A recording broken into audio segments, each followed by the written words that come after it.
नमस्कार दोस्तों, स्वागत है आपका इंस्पायरिंग डे 2.0 में। एक बार आर्यन नाम का एक लड़का बहुत ही परेशान था। वह अपने जीवन में बड़ा आदमी बनना चाहता था और ढेर सारा पैसा कमाना चाहता था, जिसके लिए वह दिन रात काम करता। लेकिन फिर भी वो उतना पैसा नहीं कमा पाया जितना कमाना चाहता था। इसी वजह से वह बड़ा परेशान था। फिर एक दिन पता चला कि उसके गांव में गौतम बुद्ध आए हैं। आर्यन ने सोचा क्यों ना बुद्ध से पूछा जाए कि मैं अमीर और पैसे वाला कैसे बन सकता हूं। क्योंकि आर्यन ने किसी से सुना था कि गौतम बुद्ध के पास जीवन की हर एक समस्या का समाधान है, इसलिए वह दौड़ते दौड़ते बुद्ध के पास जा पहुंचा और उनके पैरों में गिरकर उन्हें अपनी पूरी बातें बताने लगा। गौतम बुद्ध से कहने लगा, ये महात्मा, कृपया मुझे बताएं कि मैं अमीर कैसे बन सकता हूं। मुझे जल्द से जल्द अमीर बनकर आराम की जिंदगी जीनी है। गौतम बुद्ध आर्यन की बात सुनकर मुस्कुराए और बोले, बेटा, अगर तुम सच में अमीर बनना चाहते हो तो मैं तुम्हें एक कहानी सुनाता हूं। उसमें तुम्हें 4 ऐसी बातें पता चलेंगी जिन्हें जानकर तुम आसानी से अमीर बन जाओगे। गांव में एक बड़ा ही चतुर नाही रहा करता था और एक पंडित जी से उसकी गहरी मित्रता थी।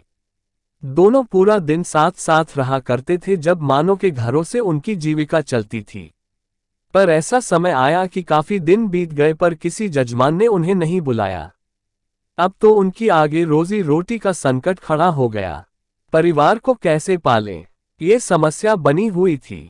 एक दिन नाई ने पंडित जी से कहा कि अपना धंधा तो चल नहीं रहा, क्यों ना परदेश चले, प्रदेश में कोई छोटा मोटा काम करके धन कमाएंगे।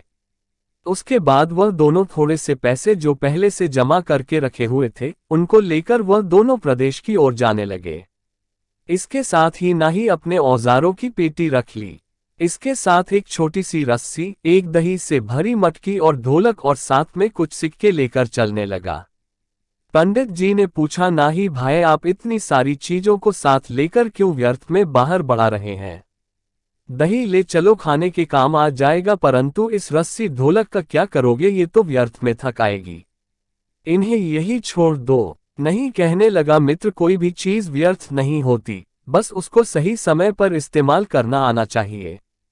कई बार हम लोग कुछ चीजों को व्यर्थ समझकर फेंक देते हैं या उनका सही समय पर इस्तेमाल नहीं कर पाते, इसलिए वो हमें भी व्यर्थ लगती है। पंडित जी ने सोचा, चलो ठीक ही है, जब भी मनोरंजन करने की इच्छा होगी तब ढोलक बजाकर गालियां करेंगे। इस प्रकार नाई और पंडित शहर जाने लगे। चलते चलते रास्ते में उन्हें एक सूअर का बच्चा दिखाई दिया। नाई ने उस सूअर के बच्चे को भी पकड़कर अपने थैले में रख लिया। पंडित जी को फिर ऐतराज हुआ और कहने लगे, अरे मित्र, अब इस सूअर के बच्चे का क्या करोगे? खुद के खाने का इंतजाम नहीं है, इसे कहां से खिलाओगे? नाही बोला, कोई बात नहीं, मैं संभाल लूंगा, आप तो बस साथ चलिए। यदि कोई ग्राहक मिल गया तो उसे बेचकर पैसा बना लेंगे। इस प्रकार पंडित जी को समझाकर वो दोनों शहर के नजदीक पहुंच गए। शहर में पहुंचने पर उन्हें पता चला कि यहाँ का जो राजा है उसके पुराने महल में रात को एक राक्षस आता है, जो महल में रहने वाले लोगों को खा जाता है। अब तक हजारों लोगों को खा चुका है। राजा ने पूरे शहर में ये ढिंढोरा पिटवा रखा था कि जो कोई उस महल में ठहरकर राक्षस को मार डालेगा या भगा देगा तो राजा उस बहादुर व्यक्ति के साथ अपनी बेटी का विवाह कर देगा और आधा राजपाट भी दे देगा। राजा की घोषणा सुनकर नाई ने पंडित जी से सलाह ली और बोला, मित्र, जीवन में बड़ा बनने के अवसर 1-2 बार आते हैं। यदि किसी व्यक्ति ने उन्हें गंवा दिया तो वह कभी बड़ा आदमी नहीं बन सकता। आज वही अवसर हमें आवाज देकर बुला रहा है। यदि हम राक्षस को मारने में या भगाने में सफल हो गए तो जीवन भर बैठकर राज करेंगे। नाई की बात सुनकर पंडित जी बोले, अरे मूर्ख, यह अवसर हमें बुला नहीं रहा है, बल्कि हमारी मौत हमें बुला रही है। यदि हम राज्य और राजकुमारी के लालच में आ गए तो राक्षस जरूर हमें खा जाएगा। अक्सर लालच के कारण ही व्यक्ति विपत्ति में पड़ता है।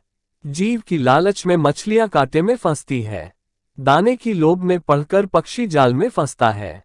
मौत और विपत्ति हमेशा लालच देकर ही जीवों को फंसाती है। जो बुद्धिमान व्यक्ति होते हैं वह इस तरह के लालच में कभी नहीं पड़ते। कहीं मेहनत मजदूरी करके खा लेंगे, कम से कम जीवन तो सुरक्षित रहेगा। ना ही कहने लगा, महाराज एक बात सुनो, नदी पार वही करते हैं जो उसमें तैरते हैं। डर कर किनारे पर रहने वाला व्यक्ति कभी नदी को पार नहीं कर सकता। साहसिक व्यक्ति बड़े होने का सपना तो देख सकता है पर बड़ा नहीं बन सकता। बड़ा बनने के लिए रिस्क तो उठाना ही पड़ेगा। नाई की बात सुनकर पंडित जी घबरा गए और सोचने लगे, आज ये हमें मरवाकर ही छोड़ेगा। पंडित जी एक बार फिर नाई से बोले, मित्र, राजा के महल में जाना और राक्षस से लड़ना, ये हमारी बुद्धिमानी नहीं, मूर्खता है।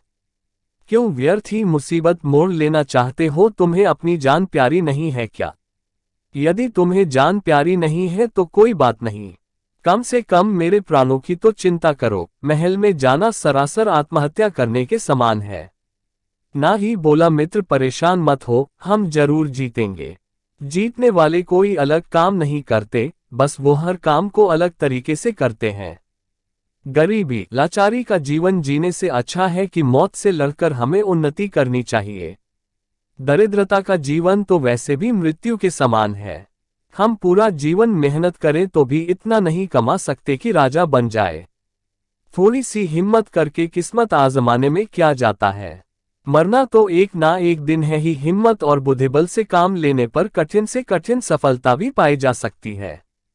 1 मिनट 19 सेकंड। न्याय की बात सुनकर पंडित जी का भय दूर नहीं हुआ, फिर भी न्याय का साथ छोड़ना उचित नहीं समझा। कहते हैं, जो धन अत्यंत संघर्ष करने पर प्राप्त हो, शत्रु के आगे सिर झुकाने से प्राप्त हो, अपमान सहकर प्राप्त हो, जिसमें जान जाने का खतरा हो, धर्म का उल्लंघन करने से प्राप्त हो, उस धन में मन नहीं लगाना चाहिए। अब पंडित जी ने डरते डरते न्याय के साथ चलने को हाथों कर दिया। हिम्मत साथ नहीं दे रही थी। न्याय और पंडित राजा के दरबार में पहुंचे और कहा, महाराज, हम आपके महल से राक्षस को भगाएंगे। उस दिन शाम का भोजन उन दोनों ने राजा के यहाँ किया। तरह तरह के स्वादिष्ट भोजन, ऐसी भोजन जो जीवन में पहली बार खा रहे थे। बड़ा आनंद आया। उसके बाद वो दोनों राजा के पुराने महल में चले गए। वहां पहुंचकर सबसे पहले उन्होंने महल की खिड़की दरवाजे बंद कर लिए और आपस में बातचीत करने लगे। ना ही पंडित जी से कहने लगा, आज हम जान हथेली पर रखकर इस महल में आए हैं। ऐसे में हम लापरवाही बिल्कुल नहीं बरत सकते।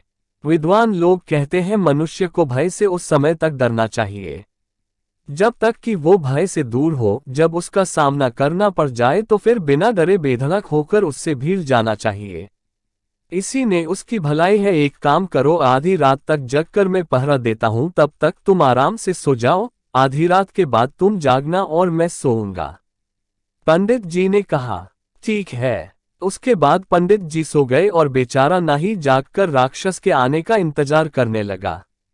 इधर जब राक्षस के आने का समय हुआ तब वह महल के दरवाजे बंद देखकर दरवाजा खटखटाने लगा। कहने लगा, मेरे महल में आज मुझसे पहले कौन घुसकर सो गया है? द्वार खोल दो वरना मैं द्वार तोड़ दूंगा। राक्षस की भयंकर आवाज सुनकर ना ही डरा नहीं, वो बेधड़क होकर कहने लगा, बदतमीज कौन है, शोर मचाकर मेरी नींद खराब कर रहा है? राक्षस बोला, मैं राक्षस हूं, यह मेरा घर है, मेरे घर में सोने वाला तू कौन है? ना ही बोला, बेटा मैं तेरा बाप हूं। न्याय की बात सुनकर राक्षस सोचने लगा, अब तक कोई मनुष्य होता तो मेरी आवाज से डर कर द्वार खोल देता, लेकिन यह मुझसे डरने की बजाय कह रहा है कि मैं तेरा बाप। राक्षस ने फिर आवाज लगाई, यदि तू मेरा पिता है तो कायरों की तरह दरवाजा बंद किए हुए क्यों बैठा है? निकलकर मुझसे युद्ध कर। अंदर से ही ना ही बोला, मैंने दरवाजा खोल दिया तो तू मुझे देखते ही मर जाएगा। मेरा सामना करने की तुम में हिम्मत नहीं है, इसलिए तेरी भलाई के लिए मैंने दरवाजा बंद कर दिया। राक्षस ने सोचा, जरूर मुझसे भी कोई ताकतवर है, तभी तो डरे बिना मेरी बात का जवाब दे रहा है। कहीं यह वाकई में मेरा बाप तो नहीं?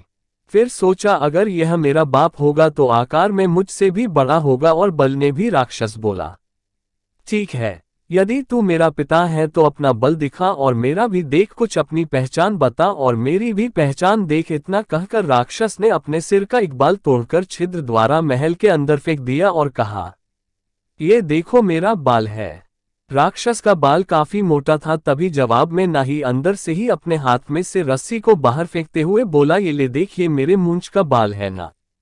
ई के द्वारा फेंकी गई रस्सी की देखकर राक्षस डर गया और कहने लगा, इसके मूंछ का बाल इतना बड़ा है तो ये कितना बड़ा होगा।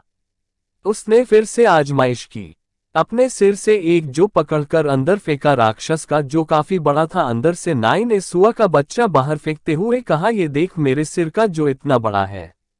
जो देखकर राक्षस डर गया, उसने अपना थूक अंदर फेंकते हुए कहा, ये देख मेरा तू। जवाब में नाई ने अंदर मटकी से दही उड़ेल दिया और कहा, देखिए मेरा थूक है। देखकर राक्षस के पैर उखड़ गए। वह सोचने लगा कि जरूर ही यह मेरा बाप है। फिर भी उसने एक बार और परीक्षा करने की सोची। राक्षस ने जोर से गर्जना की। उधर जवाब में नाई ने अपनी ढोल को पीटना शुरू कर दिया। ढोल की आवाज को गर्जना समझकर राक्षस का मलमूत्र छूट गया। वह समझ चुका था अंदर मुझसे भी बड़ा राक्षस है। नाई ने कहा, पागल, पूरी रात परीक्षा करता रहेगा या आमना सामना भी करेगा? ले मैं दरवाजा खोलता हूं तो मेरा दर्शन भी कर ले। इतना कहकर नाई दरवाजे के ऊपर छुपकर बैठ गया और पंडित जी से दरवाजा खोलने के लिए कहा। डरते डरते पंडित जी ने दरवाजा खोल दिया। राक्षस भी डरता हुआ धीरे धीरे अंदर बढ़ा तो नाई ने अपने उस तुराज से राक्षस की नाक काट दी। राक्षस नाक पकड़कर रोता चिल्लाता वहां से भाग खड़ा हुआ और बोला, अब मैं यहाँ कभी नहीं आऊंगा, ये महल तुम ही रख लो। नाई बोला, खबरदार आना भी मत, अगर आया तो अगली बार तुझे जिंदा नहीं छोड़ूंगा। इस तरह सदा सदा के लिए वह राक्षस महल को छोड़कर चला गया। शर्त के अनुसार नाई आदि राज्य का मालिक बन गया और राजा की बेटी से उसका विवाह हो गया।